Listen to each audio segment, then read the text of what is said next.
AI ini bisa meningkatkan kreativitas seperti ini. Tenang, tenang.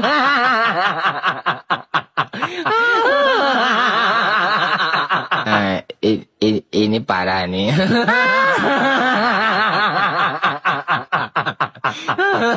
Freeport itu bukan milik Amerika lagi, sudah milik Indonesia, milik negara kita. Jadi jangan punya ada bayangan di sini Freeport itu Amerika, sudah Indonesia. Sebentar lagi akan kita tambah menjadi 61% lagi. Dan pendapatan Freeport sekarang ini 70% itu masuk ke negara. 70%. Yap, tak ada habisnya para netizen memberikan ledekan-ledekannya terhadap Pak Mulyono dan juga komentar-komentarnya yang sangat menohok, yang tentunya membuat kita semakin terhibur dan membuat para ternak Mulyono semakin kepanasan. Nah, sahabat-sahabat, untuk itu tanpa berlama-lama, tanpa banyak basa-basi, baiknya kita lanjut dulu bagaimana komentar-komentar para netizen ini yang sangat luar biasa dan tidak hanya menghibur tapi juga mencerdaskan kita semua sebagai rakyat Indonesia. Langsung saja ke videonya. Jokowi pernah berkata pada media yang mengangkat nama beliau, "Jika saya berbuat curang, Allah akan mengajab saya beserta para pendukung saya." Ya. Jadi kalau ini benar pernah diperbuat, kalian yang mendukung tinggal nunggu giliran aja.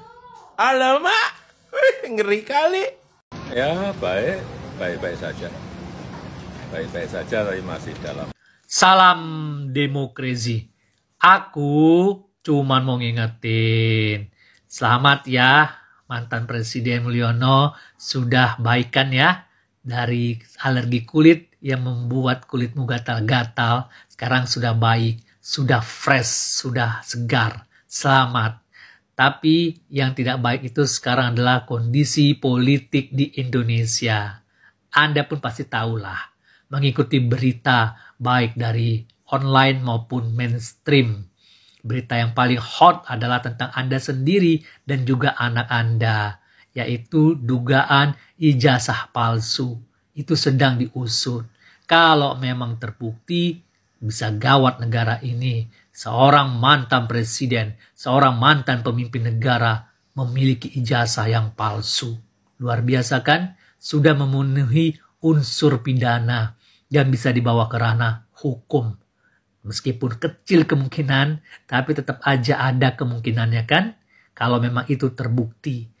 Terus tuntutan para purnawirawan prajurit TNI untuk memakzulkan anak Anda Gibran dari jabatan sebagai wakil presiden juga membuat situasi politik di negara ini semakin memanas, semakin tidak menentu. Sehingga menyebabkan kurs rupiah itu juga menguat alias menguatirkan. Gitu loh mantan. Jadi tolonglah untuk tenang saja setelah pensiun sebagai presiden ya. Jangan ikut cawe-cawe, jangan lagi mau tampil di panggung politik. Waktu Anda itu sudah habis. Cukuplah 10 tahun ya. Lihat Ibu Megawati dan Pak SBY. Mereka setelah selesai menjabat sebagai presiden, tenang, tidak kasak kusuk. Mereka mengikuti dari jauh. Sehingga Presiden Prabowo bisa melakukan pembangunan dengan baik karena situasi politik yang tenang. Gitu loh. Jadi cukuplah tenang ya. Jangan ikut-ikutan lagi. Menikmati masa pensiun dengan cucu itu lebih bagus loh daripada cawe-cawe yang tak menentu. Inilah kalau demokrasi sudah berubah menjadi demokrasi. Penyakit yang diderita Joko Widodo kalau menurut saya itu akibat gangguan tekanan psikologi yang teramat kuat. Itu bukan karena takut ya kepada Roy Suryo, Rismond dan Dr. Tifa. Ya, bukan takut kepada para oposisi yang sedang menuntut dan menggugatnya. Tapi dia itu sedang dituntut oleh hati nurani yang tidak mau diajak berbohong. Sebelumnya saya sempat mempertanyakan kenapa nggak ada orang yang mau menjenguk Pak Jokowi.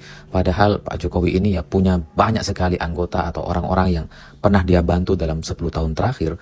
Punya banyak pejabat yang sampai sekarang masih tetap menjadi pejabat. Tapi ketika Pak Jokowi sedang sakit, itu kok nggak ada yang jenguk gitu. Padahal kita saja nih kalau kita sakit ya teman-teman kita pasti datang jenguk. Nah ini nggak ada sama sekali. Termasuk orang-orang yang selama ini kayak Jokowi banget lah, seperti misalkan Budi Ari, Budi Gunadi, nggak ada tuh.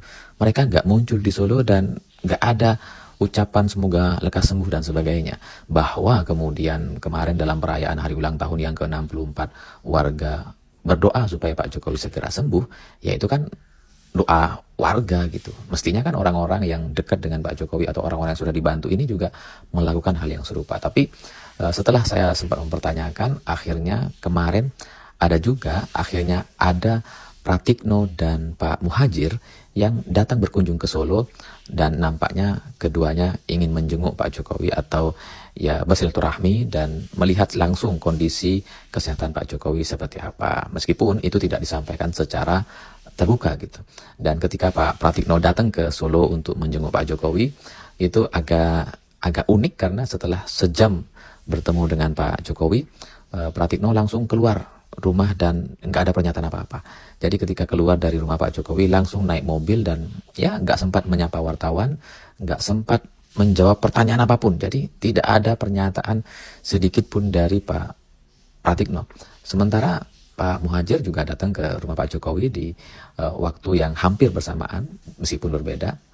Tapi setidaknya minimal Pak Muhadjir itu tidak langsung naik mobil. Jadi ketika keluar masih sempat menjawab pertanyaan-pertanyaan wartawan meskipun ya jawabannya kurang pas atau kurang memuaskan atau bahkan mungkin juga bisa dibilang nggak nyambung gitu. Karena ketika Pak Muhadjir ditanya soal kondisi kesehatan Pak Jokowi, Pak Muhadjir malah cerita bahwa ya saya baru pulang haji katanya. Jadi ya mendoakan kesehatan beliau, panjang umur dan sebagainya. Ini bukan jawaban yang diharapkan.